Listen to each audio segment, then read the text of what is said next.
What's up, everyone? Welcome back to another daily drop here on TarHeelIllustrated.com. The weekend version. We told you it's August. We're going to run some on weekends as we continue to cram leading up to the start of North Carolina's football season, which is less than 2 weeks away. We're looking at, 12 days? August 29th, Minneapolis, Minnesota, Huntington Bank Stadium, Golden Gophers, Tar Heels. Looking for it. Fox. It's on Fox, not Fox Sports or anything like that. It's on Fox. So it's a national TV game for the Tar Heels. Wonderful opportunity for UNC to pick up what would be a quality win with a lot of eyeballs watching. All right. The other day we did 3 best position groups on the team. At this juncture, now we're going to do 3 position groups of concern. They're pretty obvious, but we're going to go over them anyway. One is the offensive line. This is a no-brainer. Everyone's talking about it. It is the primary position of concern. I think a lot of people believe that at least quarterback will be average, so offensive line has vaulted the quarterback concerns to number 1. I get it. Their staff has put together sort of I don't want to call it a patchwork offensive line. That wouldn't be fair to those kids or the staff because they just didn't bring in scraps off the side of the road or anything like that. They knew what they were getting when they went after these kids. Randy Clements, for example, recruited Howard Sampson to North Texas, so he knew what kind of talent he was getting. He knew how green Howard was going into college because he didn't play a lot in high school, didn't start playing until late, and also had the COVID period, so he wasn't really seen by a lot of people. Then you look at Austin Blaski, the center, transfer from Georgia. He's got 2 national championship rings, but he hasn't played a ton of game reps yet. So there's a little uncertainty about him. And then you look at the left guard position. Malik McGowan, Aiden Banfield, perhaps Jakai Leftwich over there, the transfer from Georgia Tech. Again, McGowan has only played a handful of offensive snaps. He's been on some special teams. Banfield's a true freshman, hadn't played at all.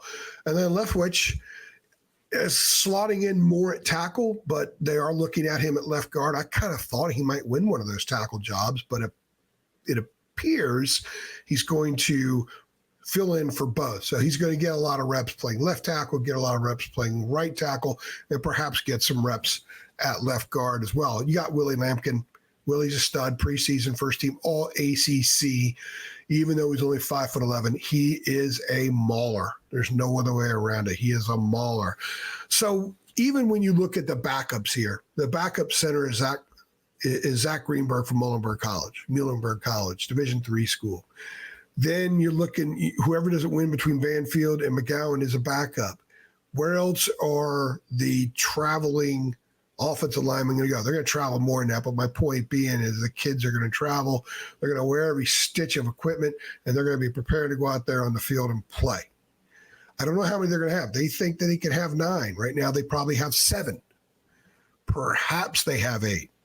9 would probably be a stretch. There are a few guys whose names we have not heard. It's been a little bit of a surprise because you thought by now you hear some of those names.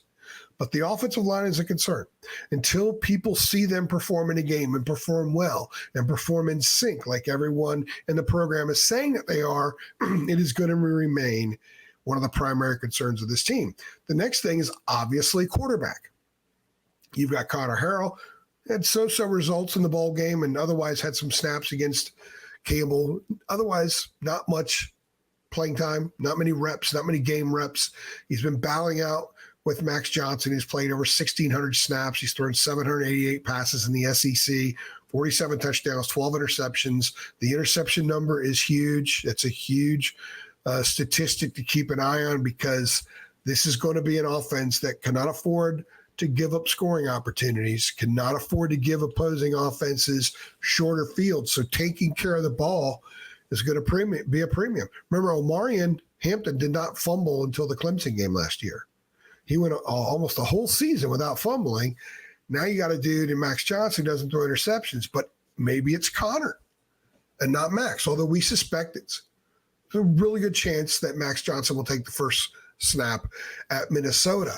What do you get with him? You get someone who can check down. You get someone who's 6'5" and he can read the defenses. He can see on the other sideline of scrimmage. He can throw perhaps that short ball over the middle a little more effectively than Connor can. What can Connor do? Connor can run. Connor can throw the deep ball. Connor's a very smart guy. You're talking valedictorian in high school. He probably very good at changing calls, at dealing with the earpiece he's going to have, talking to the offensive coordinator. You got to be smart to handle that.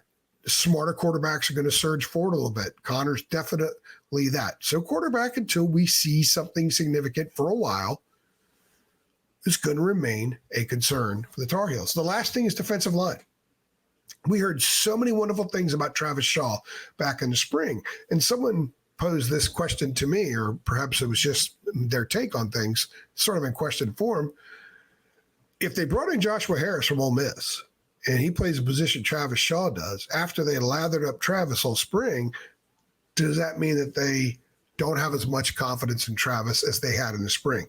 My answer is, I don't know, but I seriously doubt it. They just wanted more depth. They could not afford injuries up there.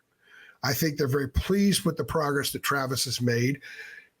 I can tell you by talking to people in the program, he's made a lot of progress, still has a lot more to go, but you bring in a guy like Harris who's mature, he's married, he's got 2 kids. This guy's got mouths to feed, man. And when you're playing in the trenches and you got mouths to feed, you are going to go after it. And all the early returns through 2.5 weeks of fall camp is that Josh Harris can go after it. Whatever happened at Ole Miss, happened at Ole Miss. Doesn't matter anymore. He's at Carolina. They're very glad to have him.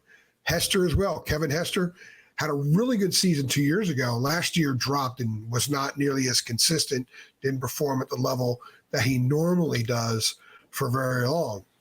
And then you look at some of the other depth there, Rodney Laura, Jacoby Cowan. Cowan's been banged up a little bit in practice, but was doing really well up to that point. Rodney Laura's been a surprise. Joel Starlings has been a surprise. I think they can go 8 or 9 deep on the defensive front. And they're going to have to do it. They got to stay fresh. Cannot have a game like at Georgia Tech last year when they gave up 244 yards rushing in the fourth quarter. You got to be sharper, quicker up front. You've got to handle your gap responsibilities better. There's enough guys here that they should be rotating these dudes out. Nobody on that defensive front should be playing 60, 65 snaps. Nobody. Should not do it. We'll see if they do. But that remains a question mark, because if there is a seeing is believing element to this team, more so than the offensive line, it's defense. Because no one is coming out and saying this should be a really good offensive team, but they are saying they should be really good or much better defensively. Up front, defensively, is where it begins. And we'll see if this club is as good up front defensively as some people around the program have been saying. So that's it. Offensive line, quarterback, defensive line. Let me know if I missed something. If you disagree with any of these, let us know. If you put another position group on this list and boot somebody else out, tell us who that is that comes in, and tell us who you are booting out. If you've not subscribed to our channel, please do so now. Make sure you tell all of your Tar Heel friends about us so they can subscribe to our channel as well. Our goal is 20,000 subscribers on the YouTube channel before the basketball season starts. And make sure you hit notifications so you get updates every single time we upload a video, which is often. I'm AJ, and I appreciate you stopping by.